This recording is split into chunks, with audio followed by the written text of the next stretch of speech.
વિદ્યાર્થી મિત્રો, આજે આપણે પ્રકરણ 2 આપણી આસપાસ શું તેના વિશે અભ્યાસ કરીએ.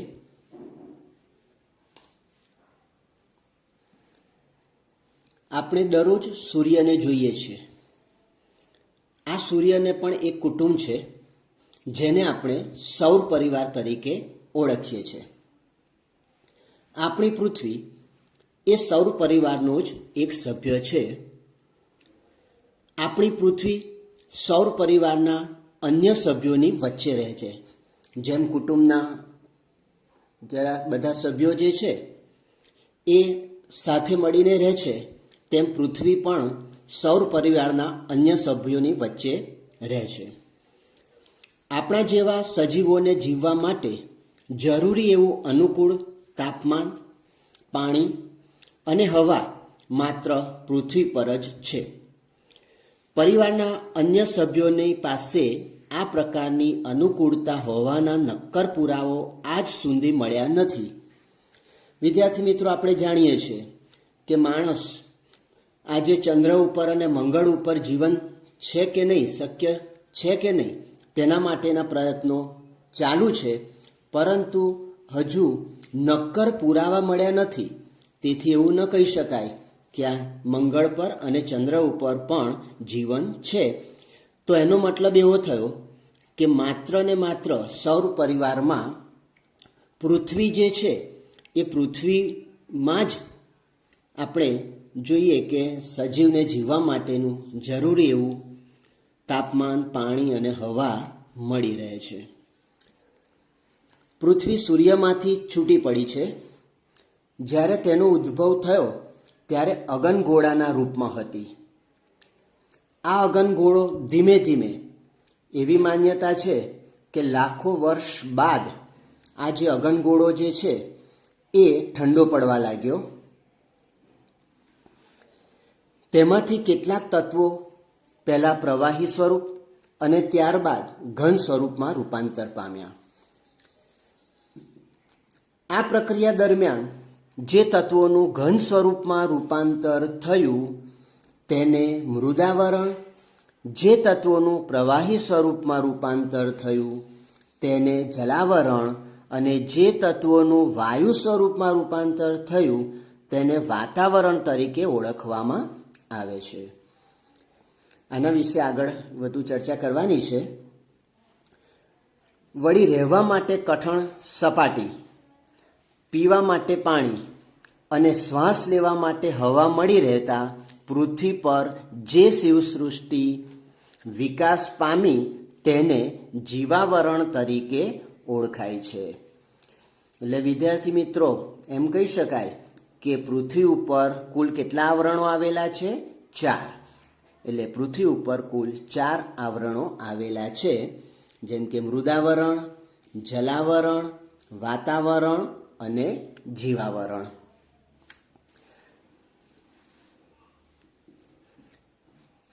સૌપ્રથમ આપણે મૃદાવરણ, લિથોસ્ફિયર, એના વિશે માહિતી મેળવીએ. આપણે પૃથ્વીના જે ભાગ ઉપર વસવાટ કરીએ છીએ તે ભાગને મૃદાવરણ કહે છે. મૃદુ એટલે માટી અને આવરણ એટલે પડ. પૃથ્વીનો ઉપરનો પોપડો માટી અને ખડકો જેવા ઘન પદાર્થોનો બનેલો છે, તેથી તેને ઘનાવરણ કે શિલાવરણ તરીકે ઓળખાય છે. વિદ્યાર્થી મિત્રો, મૃદાવરણને અન્ય કયા નામથી ઓળખાય છે? ઘનાવરણ કે શિલાવરણ. મૃદાવરણ પૃથ્વી સપાટીનો આશરે 29% ભાગ રોકે છે. એટલે કુલ પૃથ્વી સપાટી છે એનો 29% ભાગ એ મૃદાવરણ છે. બીજા શબ્દમાં આપણે કહીએ તો જમીન ભાગ છે. આ પોપડો આશરે 64 થી 100 કિલોમીટર જેટલી જાડાઈ ધરાવે છે. બધી જગ્યાએ એક સરખી જાડાઈ ધરાવતો નથી. અંદર કે બહાર એક સરખો આકાર પણ ધરાવતો નથી. મૃદાવરણ માટી અને ખડક જેવા દ્રવ્યોનો બનેલો છે. આ ભાગ પર જ નાના મોટા પર્વતો, ઉચ્ચ પ્રદેશો, મેદાનો આવેલા છે. એટલે મૃદાવરણ કયા દ્રવ્યોનો બનેલો છે? માટી અને ખડક જેવા દ્રવ્યોનો બનેલો છે. અને આ ભાગ ઉપર એટલે કે મૃદાવરણ ઉપર જ નાના મોટા પર્વતો, ઉચ્ચ પ્રદેશો અને મેદાનો આવેલા છે. સપાટીથી શરૂ કરીને આપણે જેમ જેમ ઊંડે જતા જઈએ તેમ તેમ તાપમાનમાં વધારો થતો જાય છે. એટલે કે જેમ પૃથ્વીના પેટાળમાં તમે જતા જાઓ તેમ તેમ તાપમાનમાં વધારો થાય છે. પૃથ્વીના પેટાળમાં રહેલા ખડકોના પીગળેલા રસને મેગ્મા એટલે કે ભૂરસ કહે છે. પરીક્ષામાં પૂછાઈ શકાય કે ભૂરસ એટલે કે મેગ્મા એટલે શું? તો કે પૃથ્વીના પેટાળમાં રહેલા ખડકોના પીગળેલા રસને મેગ્મા કહે છે. પૃથ્વીની અંદર કેટલાક વાયુઓ રહેલા હોય છે જે ગરમ થતાં ઉપરની તરફ દબાણ કરી બહાર નીકળવાનો પ્રયત્ન કરે છે, પરંતુ ઉપર આવેલા ખડકોનું દબાણ પણ એટલું જ વધારે હોય છે. આમ ગરમી અને દબાણ જેવા બળો એકબીજાને સંતુલિત રાખવામાં મદદરૂપ થાય છે. તેથી પૃથ્વીનો આ પોપડો ફાટી જતો નથી. ઘણી વખત પૂછી શકાય કે પૃથ્વીનો પોપડો ફાટી કેમ જતો નથી? તો પરસ્પર જે દબાણ છે એ દબાણમાં સંતુલન જળવાય છે. કે નીચે જમીનમાં પેટાળમાંથી ગરમી અને ઉપર જે પૃથ્વીનો પોપડો છે એના ઉપરના જે ખડકો છે એ ખડકો ઉપરથી નીચે તરફ દબાણ કરે છે. તો આના કારણે બંનેમાં સંતુલન જળવાય છે. તેથી પૃથ્વીનો પોપડો ફાટી જતો નથી. હવે વિદ્યાર્થી મિત્રો, જ્યાં આ સમતુલા જળવાતી નથી ત્યાં પોપડો ફાટતા જ્વાળામુખી ફાટી નીકળે છે. યાદ રાખો, જો મૃદાવરણ ન હોય તો આપણે ઘર બાંધી ન શકત. કહેવાય કે મૃદાવરણની અગત્યતા શું છે? તો હવે આપણે ઘર બાંધવા માટે જમીન તો જોઈએ, બરાબર છે? એટલા માટે જમીન એટલે કે મૃદાવરણ, એટલે મૃદાવરણને કારણે આપણે ઘર બાંધી શકીએ છીએ. પીવાનું પાણી કે ખોરાક માટે, ખેતી, ઉદ્યોગ ધંધા માટે જરૂરી ખનિજો કે પછી જંગલો મૃદાવરણ વગર શક્ય ન બનત. તો વિદ્યાર્થી મિત્રો, આપણે અત્યારે મૃદાવરણ વિશે શીખ્યા. મૃદાવરણ પૃથ્વીના સપાટીનો 29% જેટલો ભાગ ધરાવે છે.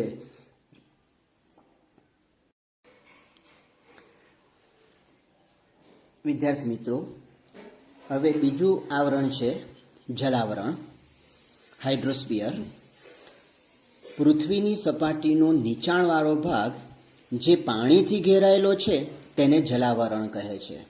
એટલે પૃથ્વી એક સમતળ નથી, જ્યાં નીચાણવાળો ભાગ છે એ ભાગમાં પાણી જે ભરાયેલું છે, જે પાણીથી ઘેરાયેલો ભાગ છે તેને જલાવરણ કહે છે.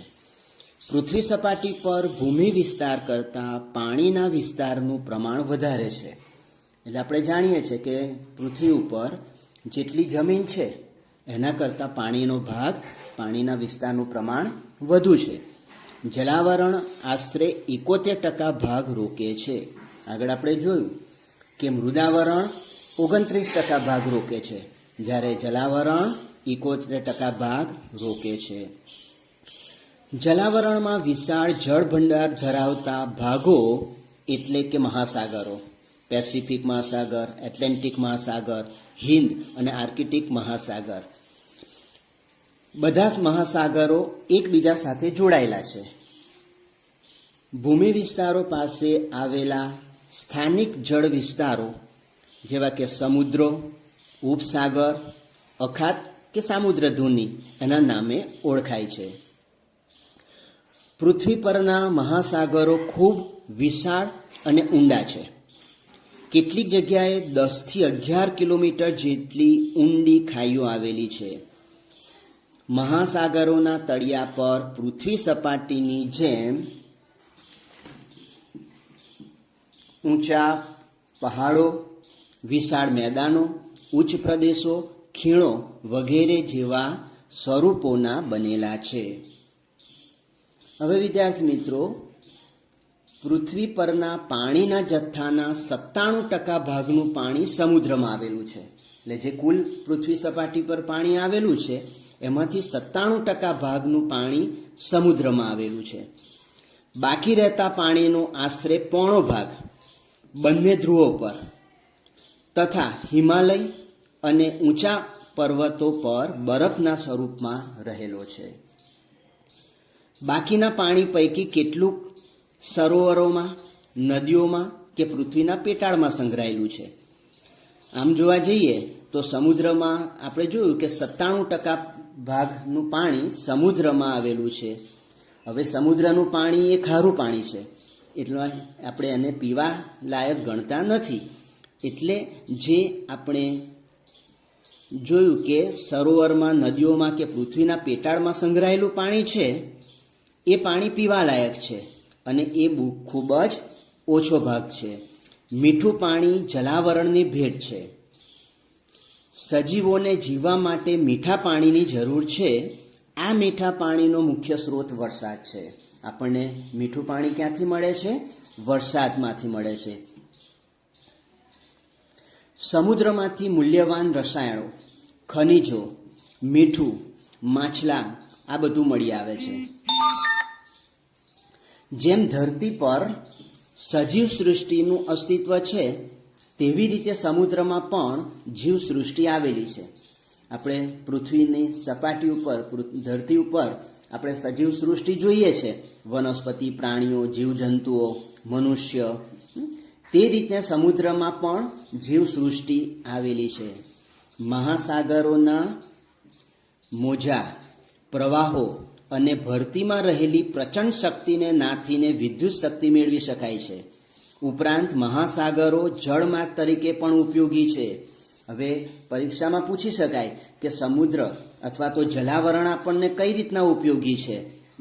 તો સમુદ્રમાં મૂલ્યવાન રસાયણો, ખનિજો, મીઠું, માછલા બધું મળી આવે છે.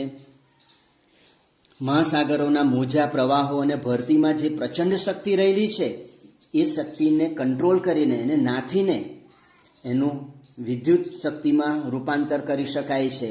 ઉપરાંત મહાસાગરો એ આપણને ખ્યાલ છે કે જળમાર્ગ તરીકે પણ ઉપયોગી છે. વિદ્યાર્થી મિત્રો, પછીનું આવરણ છે વાતાવરણ, એટમોસ્ફિયર. હવે એનો અર્થ જોઈએ તો પૃથ્વીની ચારે બાજુ વીંટળાઈને આવેલા હવાના આવરણને વાતાવરણ કહે છે. વાતાવરણ એટલે શું? તો કે પૃથ્વીની ચારે બાજુ વીંટળાઈને જે હવાનું આવરણ આવેલું છે ને એ આ હવાના આવરણને વાતાવરણ કહે છે. જે પૃથ્વીની સપાટીથી આશરે 1600 કિલોમીટર સુધી વિસ્તરેલું છે. એટલે પૃથ્વી સપાટીથી જેમ ઉપર જાઓ તેમ 1600 કિલોમીટર સુધી ઉપર જાઓ આકાશમાં, તો એ 1600 કિલોમીટર સુધી આ વાતાવરણ જોવા મળે છે. વાતાવરણ મૃદાવરણ અને જલાવરણની જેમ નરી આંખે જોઈ શકાતું નથી. મૃદાવરણ એટલે માટી, એ આપણે નરી આંખે જોઈ શકીએ છીએ. જલાવરણ એટલે કે પાણી, એને પણ નરી આંખે જોઈ શકીએ છીએ. પણ આ જે વાતાવરણ છે, વાતાવરણને આપણે નરી આંખે જોઈ શકાતું નથી. વાતાવરણમાં વિવિધ વાયુઓ, પાણીની વરાળ, ધૂળના રજકણો, ક્ષારકણો અને સૂક્ષ્મ જંતુઓ ભળેલા છે. હવે જોઈએ કે વાતાવરણમાં શું આવેલું છે? તો કે જુદા જુદા વિવિધ પ્રકારના વાયુઓ, પાણીની વરાળ એને બાષ્પ કહીએ, ધૂળના રજકણો, ક્ષારકણો અને સૂક્ષ્મ જંતુઓ એમાં ભળેલા છે. વાતાવરણ રંગહીન, એટલે વાતાવરણને કોઈ રંગ હોતો નથી. સ્વાદહીન, સ્વાદરહિત, મતલબ કે સ્વાદ હોતો નથી. અને વાસ રહિત, જો શુદ્ધ વાતાવરણ હોય તો એની કોઈ સ્મેલ, કોઈ વાસ આવતી નથી. જેમાં ઘન, પ્રવાહી અને વાયુ તત્વોનો સમાવેશ થાય છે. એટલે વાતાવરણમાં ત્રણેય તત્વો, ઘન તત્વ, પ્રવાહી તત્વ અને વાયુ તત્વનો સમાવેશ થાય છે. તેમાં આશરે 78% નાઇટ્રોજન. પરીક્ષામાં પૂછાય મિત્રો કે વાતાવરણમાં નાઇટ્રોજનનું પ્રમાણ કેટલા ટકા છે? તો લગભગ 78%. 21% જેટલો ઓક્સિજન તથા 1% જેટલા અન્ય વાયુઓ આવેલા હોય છે. પૃથ્વી સપાટીની જેમ ઉપર જઈએ તેમ વાતાવરણમાં મોટા ભાગના વાયુઓનું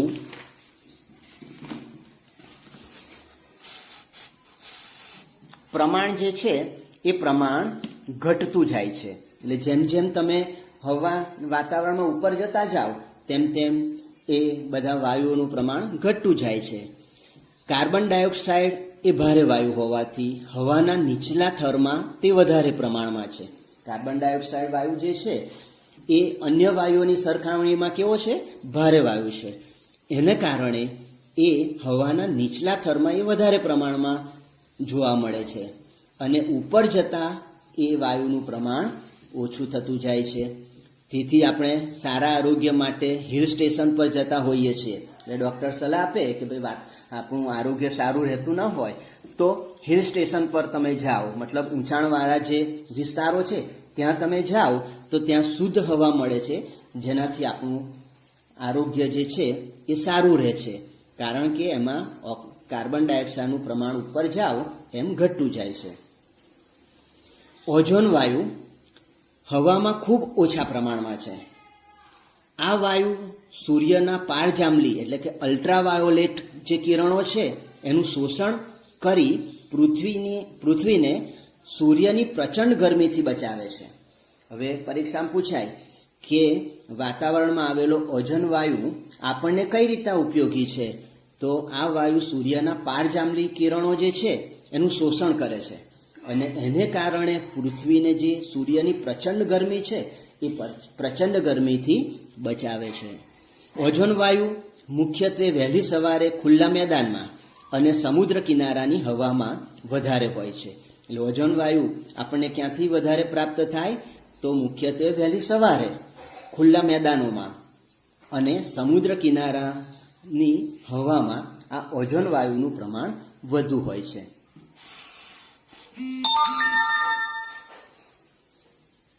ઓક્સિજન અને નાઇટ્રોજન વાયુઓ પૃથ્વી પરની જીવસૃષ્ટિને જીવંત રાખે છે.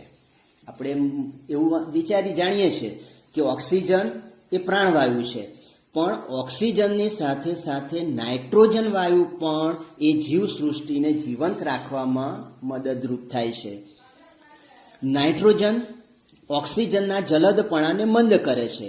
હવે આપણને કેવી રીતના ઉપયોગી છે? તો ઓક્સિજનના જલદપણાને આ જે નાઇટ્રોજન વાયુ છે એ નાઇટ્રોજન વાયુ મંદ કરે છે એના જલદપણાને. વાતાવરણમાં મુખ્ય પ્રવાહી ઘટક પાણી છે. વાતાવરણમાં પાણીનો ભાગ રહેલો છે. કયા સ્વરૂપે? તો કે ગરમીથી બાષ્પ બની પાણી વરાળ સ્વરૂપે હવામાં ભળે છે, જેને ભેજ કહીએ છીએ આપણે. એટલે ભેજ તરીકે ઓળખવામાં આવે છે કે વાતાવરણની અંદર ભેજ રહેલો છે. સામાન્ય રીતે આપણે ચોમાસામાં જોઈએ તો ભેજનું પ્રમાણ વધારે હોય છે. આથી આપણે કપડાં પણ સરળતાથી સુકાતા નથી. વસ્તુ પણ હોય એ કે આપણે હવાઈ જાય એમ કે ને, તો વસ્તુ હવાઈ જાય છે. મમરા હોય કે પાપડ હોય, પાપડી હોય, તે બધી વસ્તુ હવાઈ જાય છે. એટલે કે વાતાવરણમાં મુખ્ય પ્રવાહી ઘટક પાણી છે. ગરમીથી બાષ્પ બની પાણી વરાળ સ્વરૂપે હવામાં ભળે છે, જેને ભેજ તરીકે ઓળખવામાં આવે છે. એટલે જે પાણીની વરાળ જે હવામાં ભળે છે એને આપણે ભેજ કહીએ છીએ. ભેજ ઠરવાની ક્રિયાને ઘનીભવન કહે છે. પરીક્ષામાં ઘણી વખત પૂછાય છે કે ઘનીભવન એટલે શું? તો કે ઘનીભવન એટલે ભેજ ઠરવાની ક્રિયા. ઘનીભવનના કારણે વરસાદ, ઝાકળ, હિમ, કરા વગેરે સ્વરૂપો, આ બધા ભેજના સ્વરૂપો છે. એ બધા ભેજના સ્વરૂપો બને છે. આપણે ઘણી વખત જાણીએ છીએ કે ઘણી જગ્યાએ ચોમાસામાં કેવા બરફના કરા પડે છે. હિમ એટલે કે બરફ પડે છે. જે ઉચ્ચ પ્રદેશો છે, ઠંડા પ્રદેશો, ત્યાં આ હિમવર્ષા વધારે જોવા મળે છે. તો હિમવર્ષા, આ ઝાકળ, શિયાળામાં વહેલી સવારે પણ ઝાકળ પડતું જોઈએ છે. તો બધા જે વાતાવરણમાં ભેજ રહેલા છે એ ભેજના સ્વરૂપો બને છે. કોઈ પણ પ્રદેશના માનવીના ખોરાક, પોશાક, રહેઠાણ, રૂપ રંગ આર્થિક પ્રવૃત્તિઓ વગેરે પર વાતાવરણની અસર જોવા મળે છે. એટલે જેવા પ્રદેશની અંદર માણસ રહે છે એનું જે વાતાવરણ છે એના આધારે એમનો ખોરાક હોય. જ્યાં ઠંડા પ્રદેશો છે ત્યાં એ લોકો ચરબીવાળો ખોરાક વધારે પસંદ કરે છે. એમના પોશાકમાં પણ કે આખા શરીરને ઢંકાય એ રીતના પોશાકો હોય છે. અરેબિયન કન્ટ્રીઝ છે ત્યાં રેતાળ પ્રદેશ છે, રણ પ્રદેશ. તો રણ પ્રદેશની અંદર એ ધૂળની ડમરી ઉડે, વાતાવરણની અંદર રેતી ઉડી અને કોઈ પણ જગ્યાએ છવાઈ જાય તો એનાથી બચવા એ લોકો આખું ખુલતા ને એવા કપડાં પહેરે છે. એવું આપણે આગળ ધોરણ 7માં શીખી ગયા છે. એટલે એમના પોશાકમાં પણ જોવા મળે છે. રહેઠાણ પણ જાપાનમાં વારંવાર ભૂકંપ ને બધું થાય તો એના લાકડાના મકાનો હોય છે. લોકોના રૂપરંગ પણ જ્યાં ખારી હવા, આપણે જોઈએ કે દક્ષિણમાં જઈએ ભારતમાં તો તેમાં લોકોનો વાન જે કહેવાય ને એટલે એમનો શરીરનો કલર એ કેવો હોય છે, થોડો શ્યામ હોય છે. કારણ શું કે ત્યાં જે બાજુમાં દરિયો આવેલો છે એ દરિયો આપણે જોઈએ છે કે ભારતનો જે દક્ષિણ ભાગ છે એ મોટા ભાગે ચારે બાજુ દરિયો જોવા મળે છે. એટલે એની જે ખારી હવા છે ને એ ખારી હવાને કારણે એમના રૂપરંગમાં ફેરફાર જોવા મળે છે. વાતાવરણમાં વિવિધ રજકણો પણ જોવા મળે છે. ધૂળના જે રજકણ કહેવાય ને એ પણ જોવા મળે છે. આ રજકણોને લીધે પૃથ્વી પર સૂર્યપ્રકાશ ફેલાય છે. રજકણો આપણને કઈ રીતના ઉપયોગી છે તો કે જે સૂર્યમાંથી જે પ્રકાશ ફેલાય છે એ આ રજકણોને આભારી છે. રજકણોને કારણે આખા પૃથ્વી ઉપર આ પ્રકાશ, સૂર્યપ્રકાશ ફેલાય છે.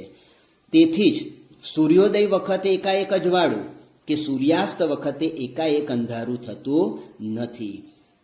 રજકણો દ્વારા પ્રકાશના કિરણો પરાવર્તન પામી પૃથ્વીની સપાટી પર પાછા ફરે છે અને આપણને સૂર્યપ્રકાશ મળે છે. તો વાતાવરણમાં જે રજકણો રહેલા છે એ રજકણો આપણને કઈ રીતના ઉપયોગી છે તો કે સૂર્યોદય વખતે એકાએક અજવાળું કે સૂર્યાસ્ત વખતે એકાએક અંધારું થતું નથી. કારણ આ રજકણો જે છે એ પ્રકાશના કિરણોને પરાવર્તન કરી અને પૃથ્વી સપાટી ઉપર પાછા ફેંકે છે. હવે વિદ્યાર્થી મિત્રો, વાતાવરણમાં રહેલા રજકણોની ઉપયોગિતા જે છે એ આ ઉપરનો જે ફકરો મેં કીધો ને આપણે એની ઉપયોગિતા દર્શાવે છે. ઘણી વખત પરીક્ષામાં પૂછી શકાય કે વાતાવરણમાં રહેલા રજકણો આપણને કઈ રીતના ઉપયોગી છે. હવે વાતાવરણની વાત કરીએ આગળ, તો વાતાવરણના માધ્યમને લીધે જ આપણે અવાજ સાંભળી શકીએ છીએ. આપણે એક વ્યક્તિ બોલતી હોય, બીજી વ્યક્તિ સાંભળતી હોય તો ત્યાં વાતાવરણ છે, વાતાવરણની હાજરી છે એવું સાબિત થાય છે. કારણ કે શૂન્યાવકાશ હોય તો ત્યાં આગળ અવાજના જે મોજા છે એ ગતિ કરી શકતા નથી. તેથી સામેવાળી વ્યક્તિ કોઈ પણ પ્રકારનો અવાજ સાંભળી શકતી નથી. તથા રેડિયો, દૂરદર્શનના પ્રસારણો શક્ય બને છે. આપણે ટીવી જોઈએ, દૂરદર્શનના જે કાર્યક્રમો જોઈએ છે તો એ જે કાર્યક્રમો તમને પ્રસારિત થાય છે એમાં આ વાતાવરણ એ ખૂબ જ ઉપયોગી સાબિત થાય છે. તેનાથી જ આ બધા પ્રસારણના જે તરંગો છે એ તરંગો હવામાં ફેલાય છે અને આપણા જે એન્ટેના હોય કે સેટઅપ બોક્સ હોય તો એના મારફતે આપણે ટીવીમાં જોઈ શકીએ છીએ. હવે પછીનું વાતાવરણનું આવરણ છે જીવાવરણ, બાયોસ્ફિયર. પૃથ્વીના મૃદાવરણ, જલાવરણ અને વાતાવરણના જે ભાગોમાં જીવસૃષ્ટિ વ્યાપી છે તેને જીવાવરણ કહે છે. હવે જોઈએ મૃદાવરણ એટલે જમીન ઉપર, પૃથ્વી ઉપર, સપાટી ઉપર જે જીવસૃષ્ટિ છે. જલાવરણ એટલે કે પાણીમાં જે જીવસૃષ્ટિ છે. વાતાવરણમાં પણ આપણે જોયું કે સૂક્ષ્મ જંતુઓ, જીવજંતુઓ હોય છે. તો આ ભાગમાં જ્યાં જીવસૃષ્ટિ વ્યાપી છે એને આપણે જીવાવરણ કહીશું. પૃથ્વી પર જીવાવરણનું મહત્વનું આવરણ છે. આ જીવાવરણ છે એ મહત્વનું આવરણ છે. સૌર પરિવારમાં પૃથ્વી એક જ એવો ગ્રહ છે જેને જીવાવરણ છે. આપણે જોઈએ કે પૃથ્વી ઉપર સજીવ સૃષ્ટિનો વિકાસ થયેલો છે. સજીવ સૃષ્ટિ પૃથ્વી ઉપર જોવા મળે છે. પૃથ્વી પરની જીવસૃષ્ટિમાં વનસ્પતિ, પ્રાણીઓ, જીવજંતુઓ અને માનવોનો સમાવેશ થાય છે. હવે જીવસૃષ્ટિમાં કોનો સમાવેશ થાય છે? તો કે વનસ્પતિ. આપણે જુદી જુદી વનસ્પતિ જોઈએ છે, જુદા જુદા પ્રાણીઓ જોઈએ છે, જુદા જુદા જીવજંતુઓ, સૂક્ષ્મજીવો અને આપણે માનવીઓ, એનો સમાવેશ થાય છે.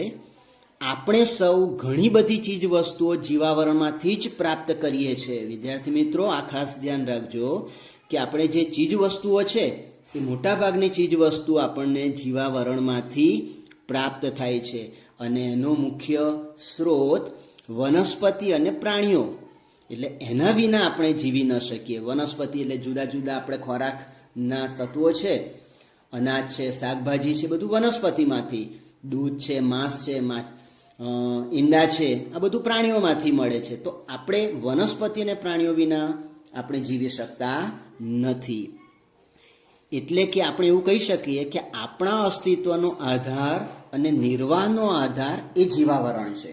જો જીવાવરણ ન હોય તો આપણું અસ્તિત્વ કે આપણું જીવન નિર્વાહ થઈ શકે નહીં.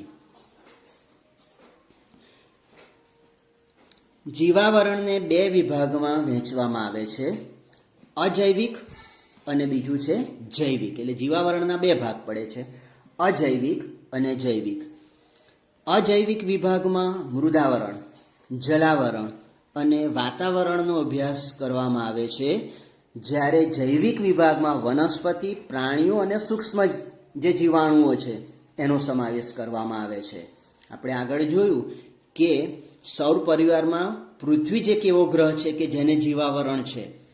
તો વિદ્યાર્થી મિત્રો, આજે માનવી, આધુનિક માનવી એ ચંદ્ર ઉપર અને મંગળ ઉપર જીવન શક્ય છે કે નહીં એના માટેના એ પ્રયત્નો કરે છે, પણ હજુ સુધી એને આપણે શું કહી શકાય કે જે 100% ત્યાં વાતાવરણ છે, હવા છે અથવા ત્યાં જીવન શક્ય છે એવું હજુ સુધી પુરવાર થયું નથી.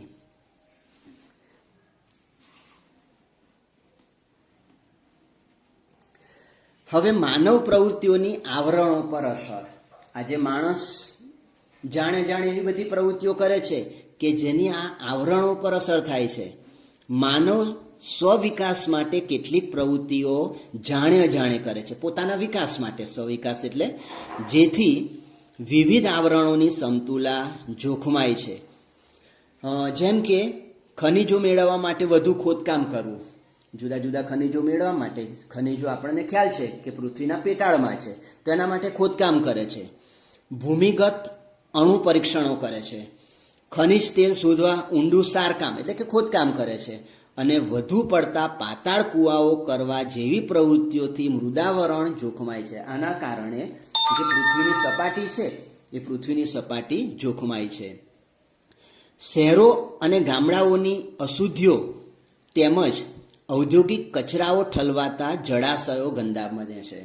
આપણે ખબર છે કે ઔદ્યોગિક કચરાઓ બધા જે છે ને જળાશયોમાં આ બધી ગંદકી છોડવામાં આવે છે, એને કારણે જે જળાશયો છે ગંદા બને છે.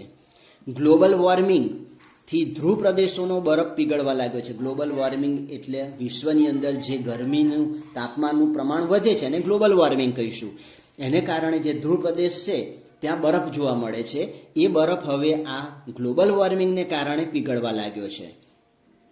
તે જ રીતે જે જહાજોના નકામા તેલ વહેવાને કારણે તેમજ ઔદ્યોગિક વસાહતોના ગંદા અને રસાયણયુક્ત પાણીના નિકાલથી દરિયાઈ જીવોનો નાશ થાય છે, જે જલાવરણ માટે ખતરારૂપ છે. આપણે જોઈએ કે દરિયામાં પાણીની અંદર આવા ખનિજો નકામા જે હોય એ બધા છોડી દેવામાં આવે છે. એને કારણે જે દરિયાનું પાણી છે એ ગંદુ બને છે, રસાયણયુક્ત બને છે અને એના કારણે જે દરિયાઈ જીવો છે એ દરિયાઈ જીવોનો નાશ થાય છે, જે જલાવરણ માટે શું કહી શકાય, ખતરારૂપ છે એમ કહી શકાય. તે જ રીતે ઉદ્યોગો, કારખાના, પાવર સ્ટેશનો અને વાહનો દ્વારા દૂષિત હવા આ બધું વાતાવરણમાં ભળે છે. વધુ વાહનોની અવરજવરવાળા વિસ્તારોમાં કાર્બન મોનોક્સાઇડ જેવા વાયુઓનું પ્રમાણ વધે છે. એટલે જેટલા પણ વાહન વ્યવહારોનું પ્રમાણ વધશે તેટલું હવામાં આ દૂષિત વાયુઓનું, કાર્બન ડાયોક્સાઇડનું, કાર્બન મોનોક્સાઇડનું પ્રમાણ વધે છે. વૃક્ષો કપાવાથી કાર્બન ડાયોક્સાઇડનું પ્રમાણ વધે છે. CO2 એટલે કે કાર્બન ડાયોક્સાઇડ એનું પ્રમાણ વધે છે.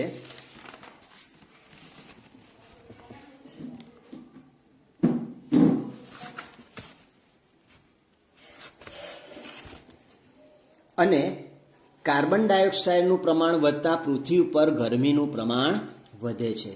આમ માનવ પ્રવૃત્તિઓની આવરણો પર વિપરીત અસર જોવા મળે છે, જેથી કુદરતની પોષણ કડીઓ એ જોખમાય છે, જે જીવાવરણ માટે ખૂબ જ નુકસાનકારક છે. તો વિદ્યાર્થી મિત્રો, આપણે આપણી આસપાસ શું એ પ્રકરણમાં આપણે જે શીખ્યા છે એને આપણે ફરી યાદ કરી લઈએ.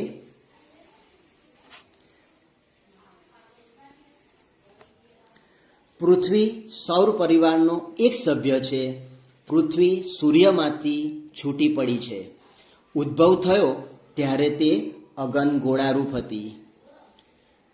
પછી પૃથ્વી પર સજીવોને જીવવા માટે જરૂરી એવું અનુકૂળ તાપમાન, પાણી અને હવા મળી રહે છે. મુખ્યત્વે 4 આવરણો છે: મૃદાવરણ, જલાવરણ, વાતાવરણ અને જીવાવરણ. મૃદાવરણ પૃથ્વી સપાટીનો આશરે 29% ભાગ રોકે છે. પૃથ્વીનો ઉપરનો પોપડો માટી અને ખડકો જેવા ઘન પદાર્થોનો બનેલો છે.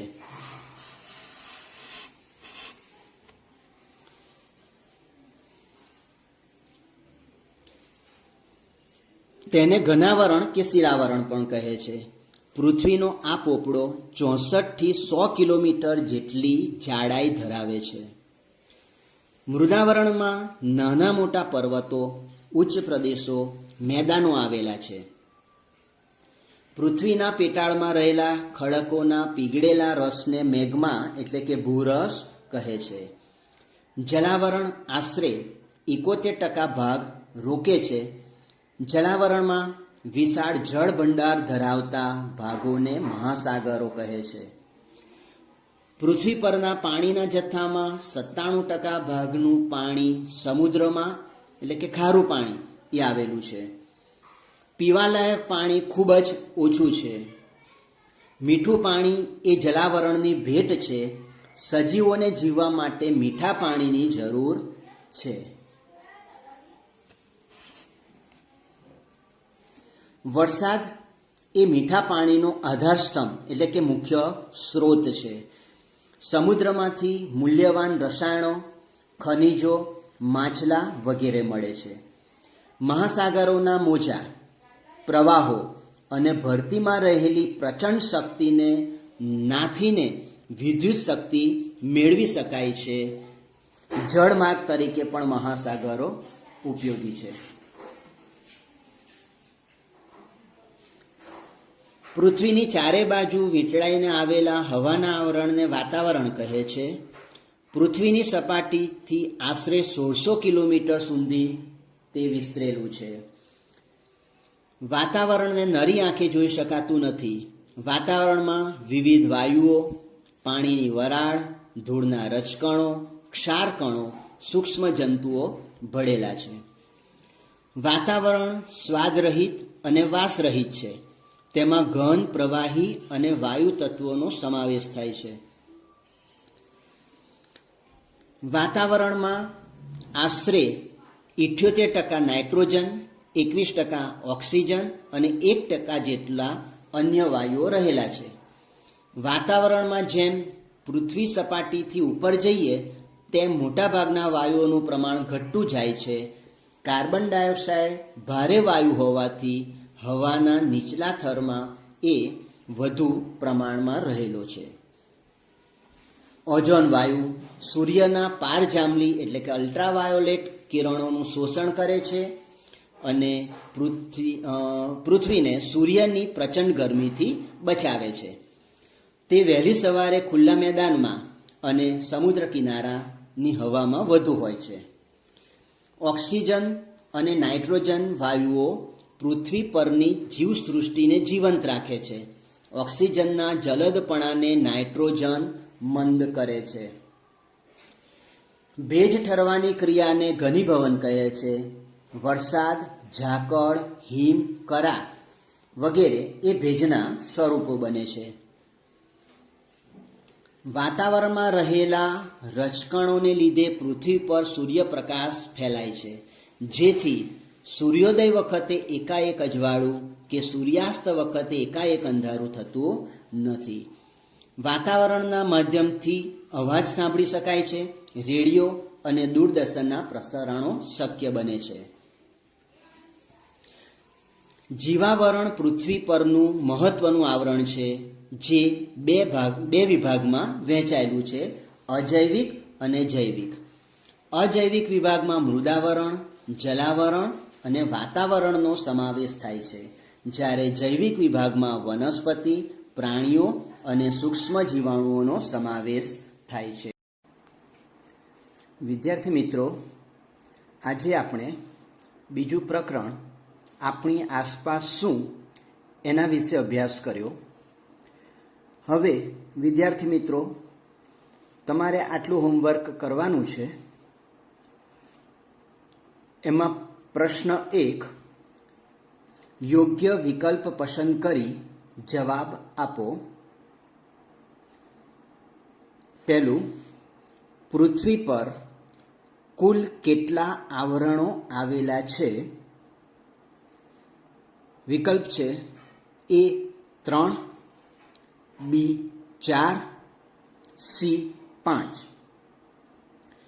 બીજો પ્રશ્ન છે, મૃદાવરણ પૃથ્વી સપાટીનો આશરે કેટલા ટકા ભાગ રોકે છે? A 29%, B 71% અને C 79%.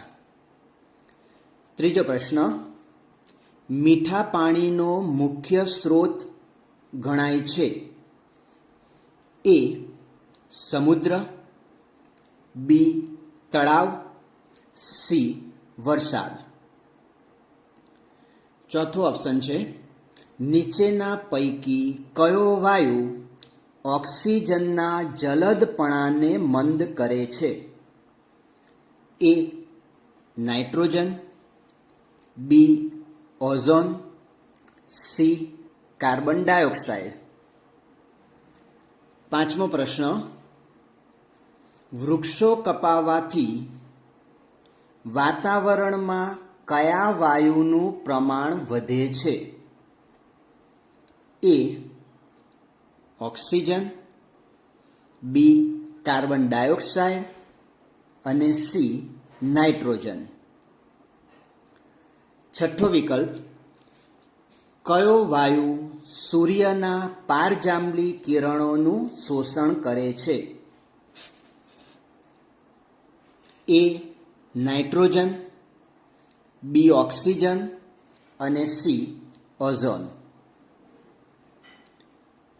સાતમો પ્રશ્ન, કયું આવરણ રંગહીન અને સ્વાદ રહિત છે? A જલાવરણ, B વાતાવરણ અને C મૃદાવરણ. હવે વિદ્યાર્થી મિત્રો, બીજો પ્રશ્ન, ટૂંક નોંધ લખો.